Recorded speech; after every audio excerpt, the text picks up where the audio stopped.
உலக சுற்றுச்சூழல் தினத்தை முன்னிட்டு நடைபெற்ற விழிப்புணர்வு பேரணியை சட்டமன்ற உறுப்பினர் அனிபால் கேன்னடி தொடக்கி வைத்தார்.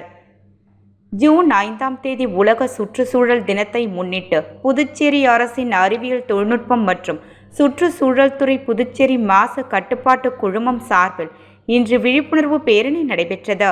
புதுச்சேரி கம்பன் கலையரங்கத்தில் இருந்து கடற்கரை சாலை வரை நடைபெற்ற இந்த விழிப்புணர்வு பேரணியை சட்டமன்ற உறுப்பினர் அனிபால் கேன்னடி தொடக்கி வைத்தார்.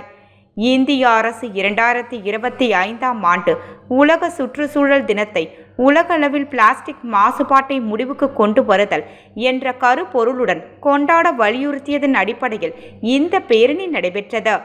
மேலும் ஒருமுறை பயன்படுத்தும் பிளாஸ்டிக் பயன்பாட்டை தவிர்க்கும் பொருட்டு நடைபெற்ற இந்த விழிப்புணர்வு பேரணியில் NSS மாணவர்கள் மாணவிகள் பலர் கலந்து கொண்டனர்.